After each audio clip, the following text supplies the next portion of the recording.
بسم اللہ الرحمن الرحیم۔ السلام علیکم ناظرین، میرا نام معین عالم خان ہے اور آپ میرا چینل امین ریڈز دیکھ رہے ہیں۔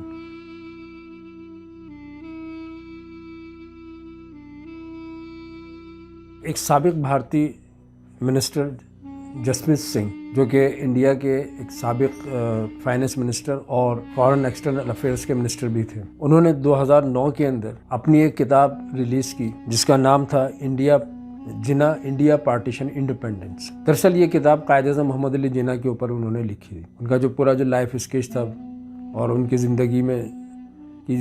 کے حوالے سے پوری اس کے اوپر انہوں نے اس کی کتاب کو تحریر کیا ہے۔ اس کتاب کے اندر انہوں نے ایک بڑی خاص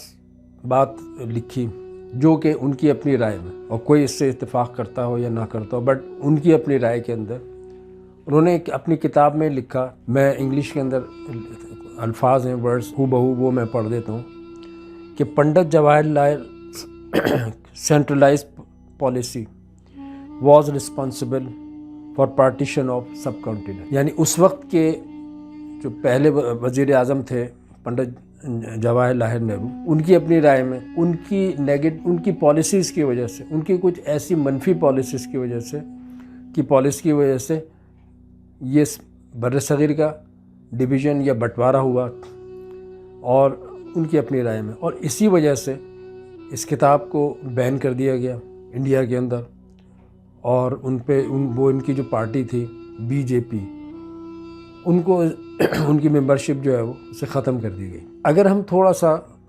نیوٹرل ہو کر ہم اس ورڈنگ کو ہم دیکھیں، یہ جو ان کی اپنی اوپینین تھی، تو شاید یہ ایسا کچھ غلط بھی نہیں تھا۔ تھوڑا سا اگر ہم ایکسپلور کریں پاکستان کی ہسٹری کو کہ یہ بر صغیر کی تقسیم کیوں ہوئی، اور دراصل میں اس لیے بات کرنا چاہ رہا ہوں کہ پاکستان 23 مارچ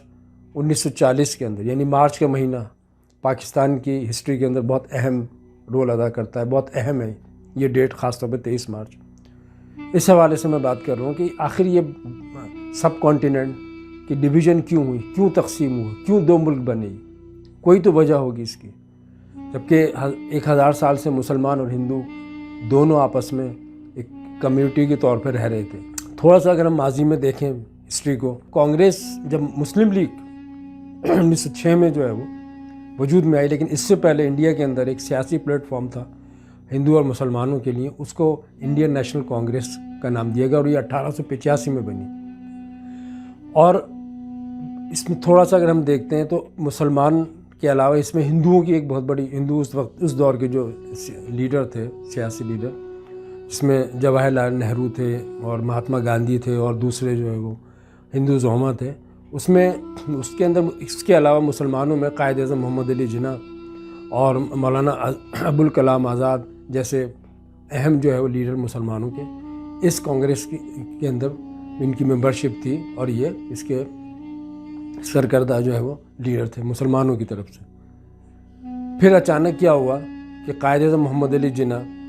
1906 کے اندر اس انڈین نیشنل کانگریس کو جوائن کیا، اور بعد میں جو ہے وہ اچانک انہوں نے اس کانگریس کو چھوڑ دیا، اور وہ اس کی بنیادی وجہ جب ہسٹری میں پڑھتے ہیں ہم یہ دیکھتے ہیں کہ اس وقت کے جو ہندو جو لیڈرز تھے بہت بڑے بڑے، تو ان کی منفی رویے کی وجہ سے، منفی پالیسی کی وجہ سے، کیونکہ 1857 کے بعد انگریزوں کا جو ہے وہ مکمل جو ہے وہ تسلط جو ہے برصغیر کے اوپر ہو گیا تھا، اور انہوں نے اس وقت کے جو کانگریس کے جو لیڈرز تھے، ہندو لیڈرز تھے، انہوں نے انگریزوں کے ساتھ مل کر ایک مسلمان قوم کو انہوں نے ان کے حد الوسع انہوں نے کوشش کی، اور ان کی جو پالیسیز کچھ ایسی تھیں کہ وہ مسلمانوں کو جو ہے وہ پیچھے دھکیلنے والی پالیسی تھی، وہ معاشی طور پر، وہ سیاسی طور پر، وہ ثقافتی طور پر، اور جو ہے وہ ہر لحاظ سے مسلمانوں کو، ان کی کوشش یہ تھی کہ مسلمانوں کو جو ہے وہ پیچھے رکھا جائے، خود جو ہے ہندو قوم جو ہے آگے آئے جائے۔ بہرحال اس کے بعد یہ قائد اعظم کو جو ہے وہ بہت زیادہ فیل ہوا، اور قائد اعظم نے ایک وقت ایسا آیا کہ قائد اعظم جو ہے وہ یہ کانگریس کو چھوڑ کر، اور بلکہ ہندوستان کو ہی چھوڑ کر جو ہے وہ انگلینڈ چلے گئے تھے۔ اگر ہم تھوڑا سا دیکھیں تو قائد اعظم سب سے بڑے داعی تھے، سب سے بڑے حامی تھے، ہندو اور مسلمان کمیونٹی کے حامی تھے کہ دونوں قومیں مل کر جو ہے وہ آپس میں ہندوستان میں رہیں، اور وہ نہیں چاہتے تھے کہ کوئی ملک بنے، کوئی پاکستان بنے۔ پاکستان کا تو خیر اس وقت کوئی لفظ ورڈ وجود میں بھی نہیں آیا تھا. اور اس کے ساتھ ساتھ ہم دیکھتے ہیں کہ ایک اور بہت بڑے لیڈر یا پوئٹ جو بہت مشہور علامہ اقبال اس وقت جو ہے وہ بھی بہت زیادہ جو ہے وہ ہندو اور مسلمان کمیونٹی کے جو آپس میں جو ہے وہ حامی تھے کہ یہ دونوں قومیں جو آپس میں مل کے رہیں یہاں پر. اور ان کے ذہن میں بھی یہ چیز نہیں تھی کہ بر صغیر تقسیم ہوگا. بلکہ علامہ اقبال نے تو بہت مشہور جو ہے ایک نظم اپنا ترانہ لکھا جو آج کل انڈیا میں بھی آج کل جو ہے بہت مشہور ہے, وقتاً فوقتاً سننے میں آتا ہے کہ سارے جہاں میں اچھا ہندوستان ہمارا. تو یہ دونوں بڑے مسلمانوں کے جو لیڈر تھے بر صغیر کی, یہ کبھی بھی حامی نہیں تھے اور نہ کبھی انہوں نے سوچا. لیکن علامہ اقبال بھی ایک اسٹیج ایسی آئی کہ یہ جو کانگریس کے جو لیڈر تھے ان کے منفی رویے کی وجہ سے ایک اسٹیج ایسی آئی کہ وہ بھی جو ہے وہ مجبور ہو گئے یہ کہنے پہ, اور بلکہ ان کا جو 1930 میں جو خطبہ الہ آباد انہوں نے دیا میں انہوں نے جو ہے ایک الگ تصور دیا مسلمانوں کے لیے کہ مسلمان ایک الگ اور جدا قوم ہے, ثقافتی لحاظ سے, معاشرتی لحاظ سے, مذہبی لحاظ سے, اکنامیکل لحاظ سے. اور پھر جو ہے وہ انہوں نے ایک الگ تصور دیا کہ مسلمانوں کو کیونکہ اب مسلمانوں کے ساتھ زیادتیاں ہو رہی ہیں تو ان کو جو ہے کیوں نہ جو ہے ایک الگ جو ہے ریاست ان کی ایک بنا دی جائے, جو میجورٹی ہندوستان کے بر صغیر کے جو میجورٹی ایریاز ہیں, علاقے ہیں, ان کو جو ہے وہ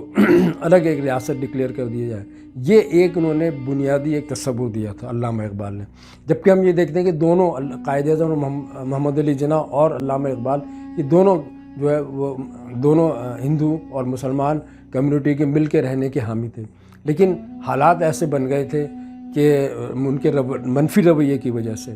کہ جو ہے وہ یہ دونوں جو ہے وہ علامہ اقبال خاص طور پہ جو انہوں نے تصور پیش کیا ایک الگ ریاست کا, اور پھر انہوں نے باقاعدہ قائد اعظم کو خطوط لکھے, لیٹرز لکھے کہ وہ آئیں واپس ہندوستان اور مسلمانوں کی جو ہے وہ قیادت کو, مسلمانوں کو جو ہے وہ لیڈ کریں, کیونکہ مسلمانوں کی کوئی باقاعدہ سیاسی جماعت نہیں تھی.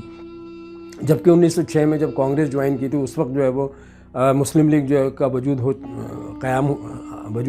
قیام جو ہے وہ ہو گیا تھا اس میں ڈھاکہ کے اندر. لیکن قائد اعظم نے جو ہے وہ کانگریس کو ترجیح دی. لیکن قائد اعظم جب بھی چھوڑ کے چلے گئے, پھر علامہ اقبال کے کہنے پر, پریشر پر آ کر دوبارہ جو ہے آئے اور واپس آ کر جو ہے وہ قائد اعظم نے جو ہے مسلمانوں کو لیڈ کیا. یہ تو اس کتاب کے اندر جب ہم یہ چیزیں دیکھتے ہیں تو ہمیں یہ اندازہ ہوتا ہے کہ اگر یہ ہمارے جو ہندو جو لیڈر تھے اس دور کے وہ اگر اپنا منفی رویہ اختیار نہیں کرتے تو شاید پاکستان نہیں بنتا یہ. لیکن ان کے منفی رویے کی وجہ سے اور پھر جو ہے وہ بعد میں جو مسلمان زعما تھے, مسلمان لیڈرز تھے, انہوں نے جو اس چیز کو محسوس کیا اور پھر انہوں نے باقاعدہ طور پہ جو ہے وہ اس کی جد و جہد کی, اس کی اسٹرگل شروع کر دی. اور علامہ اقبال جو ہے وہ 1940 سے پہلے ہی جو ہے ان کا انتقال ہو گیا تھا. لیکن 1940 میں جو ہے وہ قائد اعظم محمد علی جناح نے لاہور میں ایک قرارداد منظور کی اور جس میں انہوں نے یہ باقاعدہ طور پر اعلان کیا کہ India must be splitted into 2 states, کیونکہ اب جو ہے مسلمان ہندوؤں کے ساتھ نہیں رہ سکتے. اس لیے کہ مسلمان جو ہے وہ دو جداگانہ, مسلمان اور ہندو جو ڈفرینٹ جو ہے وہ نیشنز ہیں, اور یہیں سے جو ہے وہ 2 نیشن تھیوری جو ہے وہ ڈیولپ ہوئی. 2 نیشن کیونکہ ہسٹری میں اگر ہم دیکھتے ہیں تو سر سید احمد خان کو اس کا بانی کہا جاتا ہے. لیکن پریکٹیکلی اگر ہم دیکھیں تو قائد اعظم محمد علی جناح نے اس 2 نیشن تھیوری کو جلا بخشی اور پھر جو ہے وہ اسی تھیوری کو سامنے رکھ کر کہ مسلمان اور ہندو جو ڈفرینٹ قومیں ہیں اور اس کو جو ہے آگے لے کے گئے وہ, اور اسی پہ جو ہے انہوں نے تحریک پاکستان کی جد و جہد کی اور جو ہے مسلم لیگ کی قیادت کی اور بھرپور طریقے سے 1940 میں قرارداد منظور ہوئی. اور تمام بر صغیر کے اندر مسلمان گو کہ وہ نہیں چاہتے تھے لیکن اس کے باوجود مسلمان جو ہے وہ تیار ہو گئے کہ مسلمانوں کو ایک الگ ریاست مل جائے تاکہ وہ اپنے ثقافتی لحاظ سے, مذہبی لحاظ سے, اپنے جو ہے وہ سیاسی لحاظ سے اپنے معاملات جو ہیں الگ چلا سکیں. گو کہ پاکستان بننے کے بعد پاکستان وہ گول اچیو نہیں کر پایا. وہ ایک الگ کہانی ہے کہ پاکستان جو ہے 75 سال کے بعد بھی اب وہیں کا وہیں کھڑا ہے, بلکہ اس سے کہیں زیادہ بہت پیچھے چلا گیا. لیکن جو چیز میں کہنا چاہ رہا ہوں وہ یہ ہے کہ پنڈت یہ جو سابق جو فارن منسٹر تھے جسوت سنگھ, ان کے یہ جملے تھے کہ پاکستان مسلمانوں نے نہیں بنایا بلکہ یہ ہندوؤں کی جو نیگیٹو پالیسی تھی اس کی وجہ سے جو ہے وہ مسلمانوں کے ذہن چینج ہوئے, مسلمانوں جو لیڈر تھے ان کے ذہن چینج ہوئے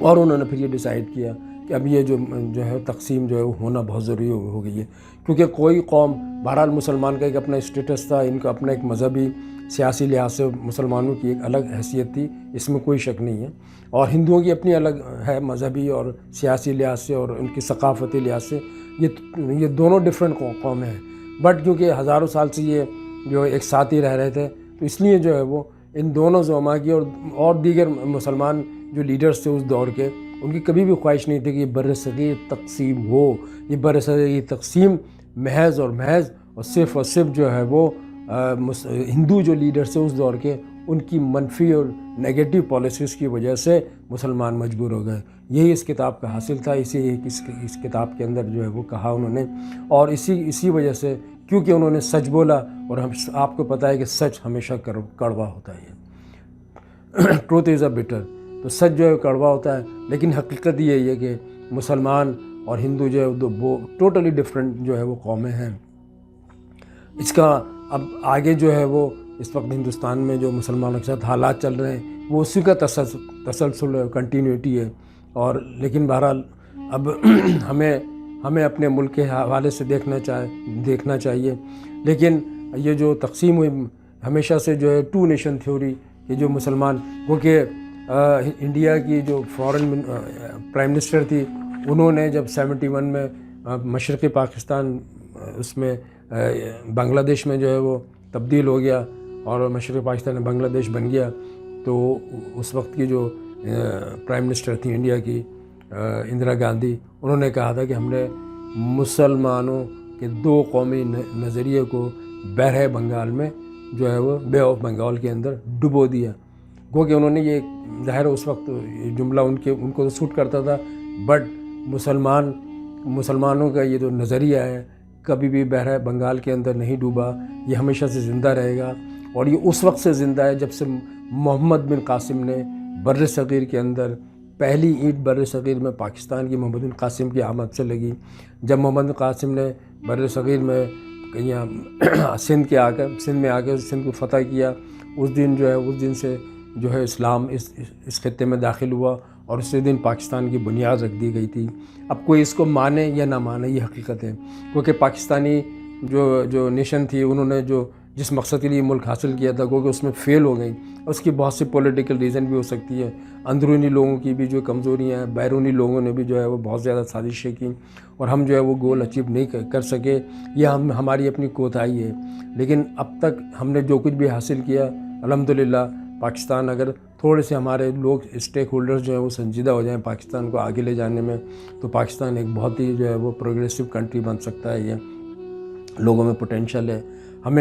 ہم نہیں چاہتے کہ ہم انڈیا سے جو ہے وہ تعلقات خراب کر کے رہیں، کیونکہ انڈیا کی ہمیشہ سے کوشش رہی، شروع سے اگر ہم ہسٹری دیکھیں کہ انڈیا نے جب پاکستان بنا تو ان کی یہ سوچ تھی اس زمانے کے لیڈروں کی، یہ پاکستان جو ہے وہ چند مہینوں میں ختم ہو جائے گا۔ پاکستان کے جو اثاثے تھے یا جو پیسے تھے وہ انڈیا کے اس دور کے حکمرانوں نے جو ہے وہ روک لیے، لیکن الحمدللہ مسلمان جو بزنس مین تھے اس دور کے، انہوں نے قائد اعظم کو بہت فائنینشلی سپورٹ کیا، اور پھر جو ہے وہ کہ اس میں مہاتما گاندھی تھے، انہوں نے بھی بہت زیادہ جو ہے وہ اس چیز کو جو ہے وہ سپورٹ کیا قائد اعظم کی، کہ ان کو جو ہے پیسے دلانے میں جو ان کے پیسے روک لیے تھے اس وقت کی انڈین گورنمنٹ نے، ان کو بھی انہوں نے بہت جو ہے وہ تعاون بھی کیا۔ لیکن پاکستان الحمدللہ چلا اور آگے بڑھا اور بہت آگے بڑھتا گیا، لیکن بدقسمتی سے نظر لگ گئی۔ ہماری جو پروگریس تھی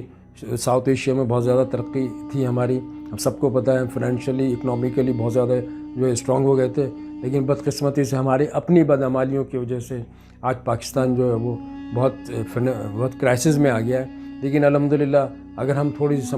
سمجھداری سے کام لیں تو ہم واپس جو ہے وہ اپنے جو ٹریک پر آ سکتے ہیں۔ اس میں صرف نیتوں کی کمی، نیتوں کی ہے بات ہے، ہماری جو کمزوریاں ہیں اس کو اگر ہم اوور کم کر لیں، اپنی نیتوں کو درست کر لیں، تو پاکستان جو ہے وہ پھر دوبارہ اپنے پیروں پہ کھڑے ہو سکتا ہے، اور جو ہے وہ پاکستان جو ہے وہ دنیا کے ترقی یافتہ ملکوں میں آ سکتا ہے۔ انڈیا نو ڈاؤٹ ہمارا جو ہے بہت اچھا پڑوسی، ہم اس سے تعلقات رکھ سکتے ہیں، ہماری خواہش بھی ہے، ہم چاہتے ہیں، اور ماضی میں ہم نے دیکھا کہ ہمارے جو ہے وہ مختلف حوالوں سے ہمارے پلیئرس ہیں اور جو فلمی اداکار ہیں، ایک دوسرے کے آنا جانا، ٹریڈ ہے، وہ کھلنا چاہیے، اس میں نو ڈاؤٹ کوئی ایسا، کیونکہ پڑوسی ملک ہے ہمارا، تو ہم نہیں چاہتے کہ انڈیا سے ہم تعلقات کو خراب کریں. میری یہی خواہش ہے اور یہی دعا ہے کہ اللہ تعالیٰ ہمارے اس خطے کو امن کا گہوارہ بنا دے. اور